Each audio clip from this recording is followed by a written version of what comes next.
The Battle of the Somme, also known as the Somme Offensive, was a battle of the First World War fought by the armies of the British and French empires against the German Empire. It took place between the 1st of July and the 18th of November 1916 on both sides of the upper reaches of the River Somme in France. The battle was intended to hasten a victory for the Allies and was the largest battle of the First World War on the Western Front.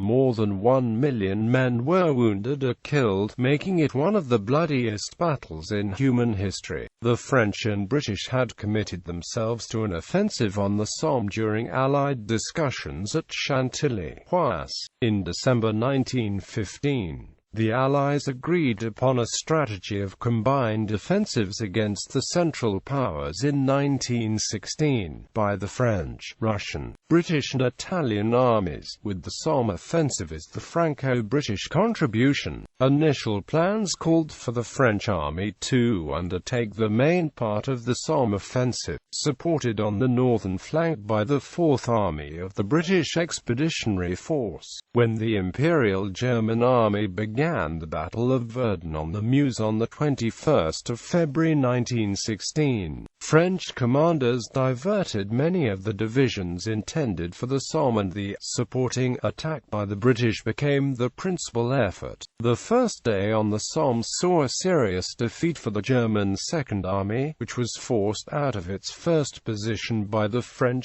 Sixth Army, from Foucault-Court-en-Santerre south of the Somme to Maricourt on the north bank, and by the Fourth Army from Maricourt to the vicinity of the Albert-Bapaume Road. The first day on the Somme was, in terms of casualties, also the worst day in the history of the British Army, which suffered 57,470 casualties. These occurred mainly on the front between the Albert-Bapaume Road and Gomecourt, where the attack was defeated and few British troops reached their German front line. The British troops on the Somme comprised a mixture of the remains of the pre-war regular army, the Territorial Force, and Kitchener's Army, a force of volunteer recruits including many Pulse battalions, recruited from the same places and occupations. The battle is notable for the importance of air power and the first use of the tank. At the end of the battle, British and French forces had penetrated 10 kilometers into German-occupied territory, taking more ground than in any of their offensives since the Battle of the Marne in 1914.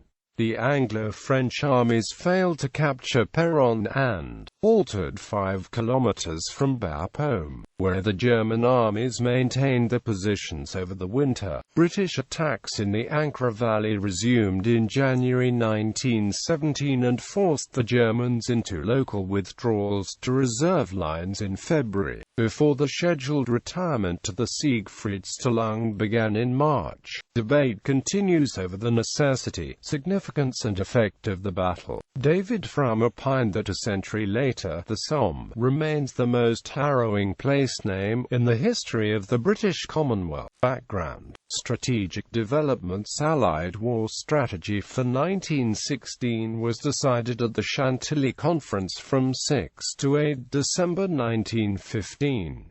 Simultaneous offensives on the Eastern Front by the Russian Army, on the Italian Front by the Italian Army, and on the Western Front by the Franco-British armies, were to be carried out to deny time for the Central Powers to move troops between fronts during lulls. In December 1915, General Sir Douglas Haig replaced Field Marshal Sir John French as Commander-in-Chief of the BEF. Haig favoured a British offensive in Flanders close to BEF supply routes, to drive the Germans from the Belgian coast and end the U-boat threat from Belgian waters. Haig was not formally subordinate to Marshal Joseph Joffre, but the British played a lesser role on the Western Front and complied with French strategy. In January 1916, Joffre had agreed to the BEF making its main effort in Flanders, but in February 1916 it was decided to mount ground a combined offensive where the French and British armies met, astride the Somme River in Picardy before the British offensive in Flanders.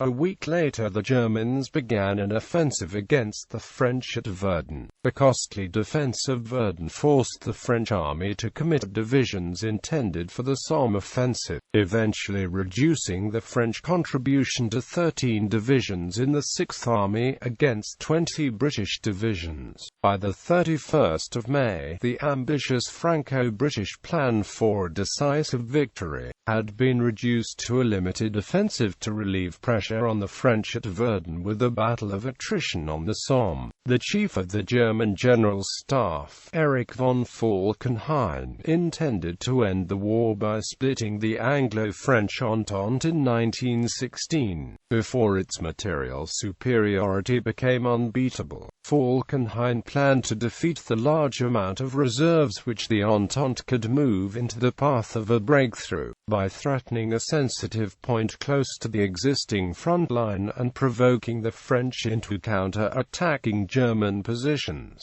Falkenhayn chose to attack towards Verdun to take the Meuse Heights and make Verdun untenable. The French would have to conduct a counter-offensive on ground dominated by the German army and ringed with masses of heavy artillery, leading to huge losses and bring the French army close to collapse. The British would then have to begin a hasty relief offensive and would also suffer huge losses. Falkenhayn expected the relief offensive to fall south of Arras against the 6th Army and be destroyed. If such Franco-British defeats were not enough, Germany would attack the remnants of both armies and end the Western Alliance for good. The unexpected length of the Verdun offensive and the need to replace many exhausted units at Verdun depleted the German strategic reserve placed behind the 6th Army, which held the Western Front from Hannes camps, 18 kilometers southwest of Arras to Saint-Eloi, south of Ypres, and reduced the German counter-offensive strategy north of the Somme to one of passive and unyielding defense.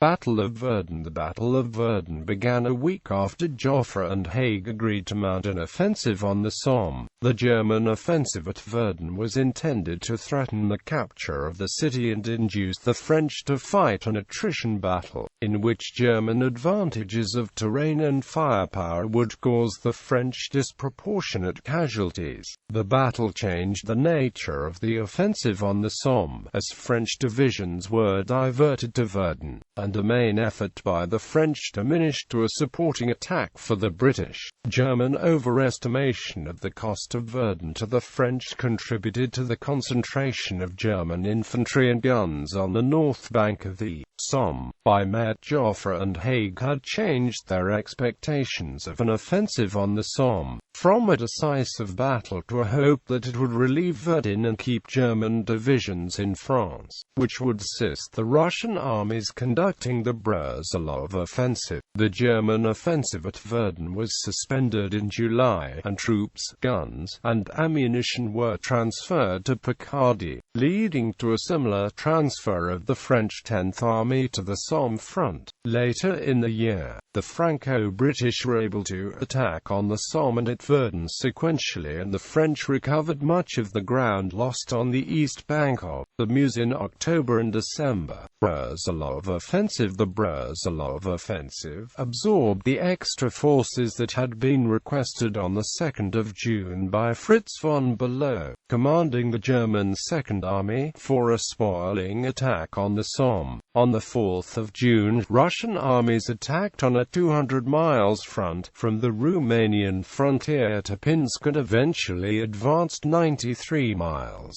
reaching the foothills of the Carpathian Mountains, against German and Austro-Hungarian troops of Army Gruppe von Linsingen and Army Gruppe Archduke Joseph. During the offensive the Russians inflicted c. 1,500,000 losses, including c. 407,000 prisoners. 3 divisions were ordered from France to the Eastern Front on the 9th of June, and the spoiling attack on the Somme was abandoned. Only 4 more divisions were sent to the Somme front before the Anglo-French offensive began, bringing the total to 10.5 divisions. Falkenhayn, and then Hindenburg and Ludendorff, were forced to send divisions to Russia throughout the summer to prevent a collapse of the Austro-Hungarian army, and then to conduct a counter-offensive against Romania, which declared war against the Central Powers on the 27th of August. In July there were 112 German divisions on the Western Front and 52 divisions in Russia, and in November there were 121 divisions in the West and 76 divisions in the East. Tactical developments: the original British Expeditionary Force of 6 divisions and the Cavalry Division had lost most of the Army's pre-war regular soldiers in the battles of 1914 and 1915. The bulk of the army was made up of volunteers of the Territorial Force and Lord Kitchener's new army, which had begun forming in August 1914. Rapid expansion created many vacancies for senior commanders and specialist functions, which led to many appointments of retired officers and inexperienced newcomers. In 1914, Douglas Haig had been a lieutenant general in command of 1st Corps and was promoted to command the 1st Army in early 1915, and then the BEF in December, which eventually comprised 5 armies with 60 divisions. The swift increase in the size of the army reduced the average level of experience within it and created an acute equipment shortage. Many officers resorted to directive command to avoid delegating to novice subordinates, although divisional commanders were given great latitude in training and planning for the attack of the 1st of July. Since the heterogeneous nature of the 1916 army made it impossible for corps and army commanders to know the capacity of each division. Despite considerable debate among German staff officers, Erich von Falkenhayn continued the policy of unyielding defense in 1916. On the Somme front, Falkenhayn's construction plan of January 1915 had been completed. Barbed wire obstacles had been enlarged from one belt 5 to 10 yards wide to 2, 30 yards wide and about 15 yards apart. Double and triple thickness wire was used and laid 3 to 5 feet high. The front line had been increased from one trench line to 3, 150 to 200 yards apart, the first trench occupied by sentry groups, the second for the bulk of the front trench garrison, and the third trench for local reserves. The trenches were traversed and had sentry posts in concrete recesses built into the parapet. Dugouts had been deepened from 6 to 9 feet to 20 to 30 feet, 50 yards apart and large enough for 25 men. An intermediate line of strong points about 1,000 yards behind the front line was also built. Communication trenches ran back to the reserve line, renamed the second line, which was as well built and wired as the first line. The second line was beyond the range of Allied field artillery. To force an attack, it to stop and move field artillery forward before assaulting the line. Prelude. Anglo-French plan of attack. British intentions evolved as the military situation changed after the Chantilly Conference. French losses at Verdun reduced the contribution available for the offensive on the Somme and increased the urgency for the commencement of operations on the Somme. The principal role in the offensive devolved to the British, and on the 16th of June, Haig defined the objectives of the offensive as the relief of pressure on the French at Verdun and the infliction of losses on the Germans. After a 5-day artillery bombardment, the British Fourth Army was to capture 27,000 yards of the German first line. From Montauban to Serran, the Third Army was to mount a diversion at Gommecourt. In a second phase, the Fourth Army was to take the German second position from Pozières to the Ancre, and then the second position south of the Albert-Bapaume road, ready for an attack on the German third position south of the road towards Flers, when the reserve army, which included 3 cavalry divisions,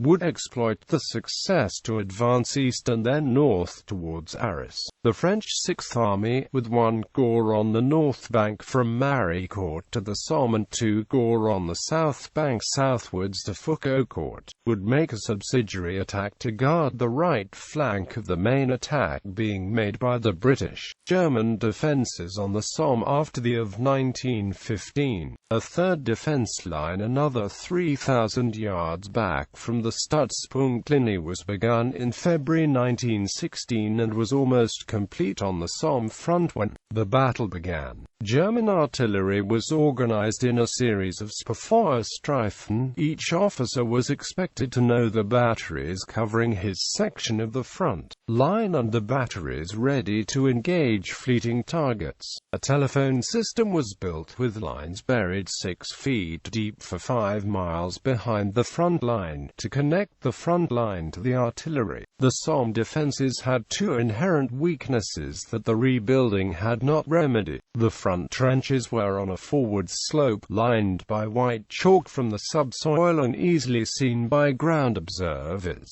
The defenses were crowded towards the front trench, with a regiment having 2 battalions near the front trench system and the reserve battalion divided between the Stützpunktlinie and the second line, all within 2,000 yards and most troops within 1,000 yards of the front line, accommodated in the new deep dugouts. The concentration of troops at the front line on a forward slope guaranteed that it would face the bulk of an artillery bombardment, directed by ground observers on clearly marked lines.